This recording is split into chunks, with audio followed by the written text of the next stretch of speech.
Hola, ¿qué tal amigos? Continuamos con la lectura del libro La Vuelta al Mundo en 80 días de Julio Verne, capítulo 25, en el que se da un ligero vistazo a San Francisco. Eran las 7 de la mañana cuando el señor Fogg, Awoda y Passepartout pusieron el pie en el continente americano, si es que puede darse este nombre al muelle flotante en el que desembarcaron. Estos muelles, que suben y bajan con la marea, facilitan la carga y descarga de los buques. Junto a ellos había chispers de todos los tamaños, vapores de todas las nacionalidades y los barcos de vapor con varias cubiertas que se elevan una sobre otra, que navegan por el Sacramento y sus influentes. También se amontonaron los productos de un comercio que se extiende a México, Chile, Perú, Brasil, Europa, Asia y todas las islas del Pacífico. Picaporte, en su alegría por haber llegado por fin al continente americano, pensó en manifestarlo ejecutando un peligroso salto con gran estilo, pero al tropezar con unos tablones carcomidos por los gusanos, cayó a través de ellos. Desanimado por la forma en que puso el pie en el nuevo mundo, lanzó un fuerte grito que asustó tanto a los innumerables cormorantes y pelícanos que siempre se posan en estos muelles móviles, que se fueron volando ruidosamente. El señor Fogg, al llegar a la orilla, procedió a averiguar a qué hora salía el primer tren para Nueva York, y se enteró de que este era a las 6 de la tarde. Tenía pues todo un día para pasar en la capital californiana, tomando un carruaje con un cargo de 3 toneladas. Él y Awoda entraron en él, mientras Passepartout montaba en la caja junto al conductor y partieron hacia el Hotel Internacional. Desde su elevada posición, Picaporte observó con mucha curiosidad las anchas calles, las casas bajas y uniformes, las iglesias góticas anglosajonas, los grandes muelles, los palaciegos, almacenes de madera y ladrillos, los numerosos transportes, ómnibus, coches de caballo y en las aceras no solo americanos y europeos, sino chinos e indios. Picaporte se sorprendió de todo lo que vio. San Francisco ya no era la legendaria ciudad de 1849, una ciudad de bandidos, asesinos e incendiarios que habían acudido en masa en busca de botín. Un paraíso de forajidos donde se jugaba con polvo de oro, con un revólver en la mano y un cuchillo de caza en la otra. Ahora era un gran emporio comercial. La elevada torre de su ayuntamiento dominaba todo el panorama de las calles y avenidas, que se cortaban en ángulo recto y en medio de las cuales aparecían agradables y verdes plazas, mientras que más allá aparecía el barrio chino, aparentemente importando del Imperio Celeste, en una caja de juguetes. Rara vez se veía sombreros y camisas rojas e indios emplumados, pero había sombreros de seda y abrigos negros por todas partes, llevados por una multitud de hombres nerviosos y activos de aspecto caballeroso. Algunas de las calles, especialmente Montgomery Street, que es para San Francisco lo que Regent Street es para Londres, el Boulevard de Italiens para París y Broadway para Nueva York, estaban bordeados de espléndidas y amplias tiendas que exponían en sus escaparates los productos de todo el mundo. Cuando Passepartout llegó al Hotel Internacional, no le pareció que hubiera dejado Inglaterra en absoluto. La planta baja del hotel estaba ocupada por un gran bar, una especie de restaurante abierto libremente a todos los transeúntes que podían comer carne seca, sopa de ostras, galletas y queso, sin tener que sacar la cartera. Solo se pagaba por la cerveza, la porra o el jerez que se bebía. Esto le pareció muy americano a Passepartout. Los comedores del hotel eran confortables y el señor Fogg y Awoda, instalándose en una mesa, fueron servidos abundantemente en diminutos platos por negros de las más oscuras tonalidades. Después de desayunar, el señor Fogg, acompañado por Awoda, se dirigió al consulado inglés para obtener el visado de su pasaporte. Al salir se encontró con Passepartout, quien le preguntó si no sería bueno, antes de tomar el tren, comprar algunas docenas de rifles Enfield y revólveres Colt. Había estado escuchando historias de ataques a los trenes por parte de los Sioux y los Pawnees. El señor Fogg pensó que era una precaución inútil, pero le dijo que hiciera lo que considerara mejor y se dirigió al consulado. Sin embargo, no había avanzado 200 pasos cuando, por la mayor casualidad del mundo, se encontró con Fizz. El detective parecía totalmente sorprendido. ¿Cómo es posible que Mr. Fogg y él hubieran cruzado juntos el Pacífico y no se hubieran encontrado en el barco de vapor? Al menos Fizz se sintió honrado de contemplar una vez más al caballero a quien tanto debía, y como sus negocios le llamaban a Europa, estaría encantado de continuar el viaje en tan agradable compañía. El señor Fogg respondió que el honor sería suyo, y el detective, que estaba decidido a no perderle de vista, le pidió permiso para acompañarlos en su paseo por San Francisco, petición que el señor Fogg concedió de buen agrado. Pronto se encontraron en Montgomery Street, donde se había reunido una gran multitud.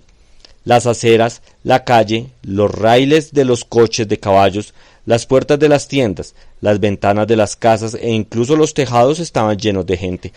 Los hombres iban de un lado a otro portando grandes carteles, y las banderas y serpentinas flotaban al viento mientras se oían fuertes gritos por todas partes. ¡Viva Copperfield! ¡Hurra por Mandiboy! Se trataba de una reunión política, al menos así lo conjeturó Fizz, que le dijo al señor Fogg: tal vez sea mejor que no nos mezclemos con la multitud, puede haber peligro en ello. Sí, respondió el señor Fogg, y los golpes, aunque sean políticos, siguen siendo golpes. Fizz sonrió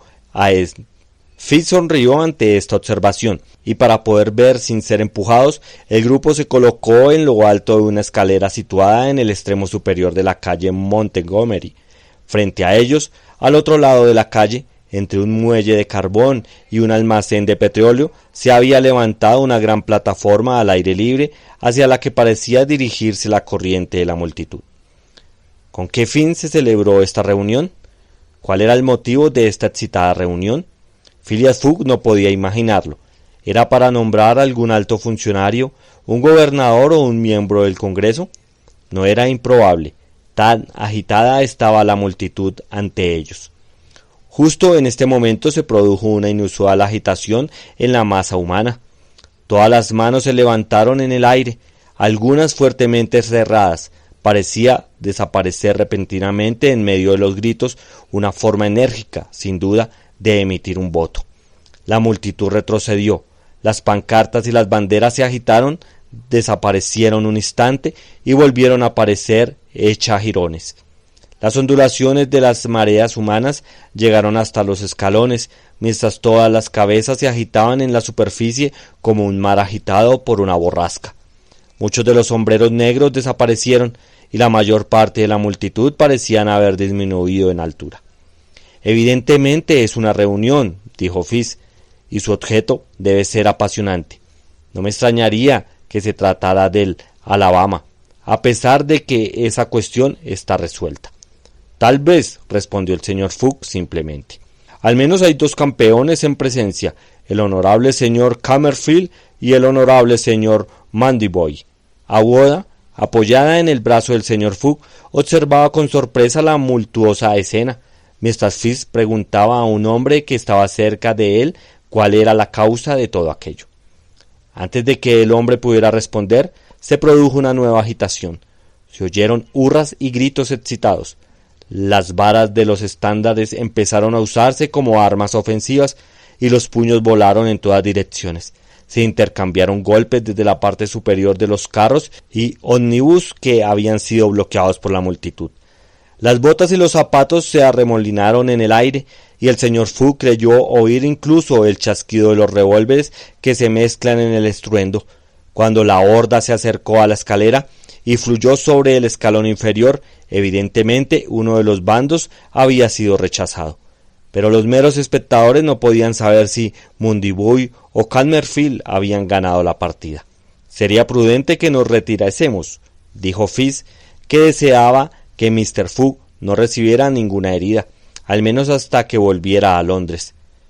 «Si hay alguna duda sobre Inglaterra en todo esto y nos reconocieran, me temo que no iría mal». «¿Una asignatura de inglés?», comenzó el señor Fogg. No llegó a terminar la frase, pues en ese momento se produjo un tremendo alboroto en la terraza detrás de la escalanita en la que se encontraba y se oyeron gritos frenéticos de ¡Viva Mandy Boy! ¡Hit, hit! ¡Hurra! Era una banda de votantes que acudía al rescate de sus aliados y tomaba por el flanco a las fuerzas de Calmerfield. El señor Fogg, Awoda y Fizz se encontraron entre dos fuegos. Era demasiado tarde para escapar. El torrente de hombres, armados con bastones y palos cargados, era irresistible. Phileas Fogg y Fizz se vieron bruscamente empujados en sus intentos de proteger a sus bellas compañeras. El primero, tan frío como siempre, trató de defenderse con las armas que la naturaleza ha puesto al fin del brazo de todo inglés. Pero fue en vano. Un hombre corpulento, de barba roja, de rostro sonrosado y de anchos hombros, que parecía ser el jefe de la banda, levantó su puño cerrado para golpear al señor Fogg, a quien habría dado un golpe aplastante si Fizz no se hubiera precipitado y lo hubiera recibido en su lugar. Un enorme hematoma hizo inmediatamente su aparición bajo el sombrero de seda del detective, que estaba completamente destrozado. ¡Yankee!, exclamó el señor Fogg, lanzando una mirada despectiva al rufián. «Inglés», respondió el otro. «Nos encontraremos de nuevo». «Cuando quieras». «¿Cómo te llamas?» «Phileas Fogg». «¿Y el tuyo?» «Coronel Stamp Protter». La marea humana pasó ahora, después de volcar a Fizz, que rápidamente se puso de nuevo en pie, aunque con la ropa hecha jirones. Afortunadamente no estaba gravemente herido. Su abrigo de viaje estaba dividido en dos partes desiguales y sus pantalones se parecían a los que ciertos indios que se ajustan de forma menos compacta de lo que es fácil de poner. Awoda había escapado ileso y solo Fizz llevaba las marcas de la refriega en su moretón negro y azul. «Gracias», dijo el señor Fizz al detective, y cuando estuvieron fuera de la multitud. «No es necesario dar las gracias», contestó Fizz. «Pero vámonos». «¿Dónde?» «A la sastrería». Tal visita era, en efecto, oportuna. Las ropas del señor Fogg y de Fizz estaban hechas jirones, como si ellos mismos hubieran participado activamente en la contienda entre Calmerfield y Mandy Boy. Una hora después estaban de nuevo adecuadamente vestidos y con Awoda regresaron al Hotel Internacional. Picaporte esperaba a su amo armado con media docena de revólveres de 6 cañones. Al ver a Fizz frunció el ceño, pero cuando Awoda le contó su aventura en pocas palabras, su semblante recobró su plácida expresión. Evidentemente Fizz no era un enemigo, sino un aliado. Cumplía fielmente su palabra. Terminada la cena, el carruaje que había transportado a los pasajeros y su equipaje a la estación se acercó a la puerta. Al subir el señor Fogg dijo a Fizz: «¿No ha vuelto a ver a ese coronel Protter?» «No. Volveré a América a buscarlo», dijo Phileas Fogg con calma. No sería correcto que un inglés permitiera ser tratado de esa manera sin tomar represalias. El detective sonrió, pero no respondió. Estaba claro que el señor Fogg era uno de esos ingleses que, aunque no toleran los duelos en casa, luchan en el extranjero cuando se ataca su honor. A las 6:15 los viajeros llegaron a la estación y encontraron el tren listo para partir. Cuando se disponían a entrar en él, el señor Fogg llamó a un mozo y le dijo: «Amigo mío, ¿no hubo hoy algún problema en San Francisco?» «Era una reunión política, señor», respondió el portero. «Pero me pareció que había muchos disturbios en las calles. Solo era una reunión reunida para una elección». «La elección de un general en jefe, sin duda», preguntó el señor Fogg. «No, señor, de un juez de paz». Phileas Fogg subió al tren, que partió a toda velocidad.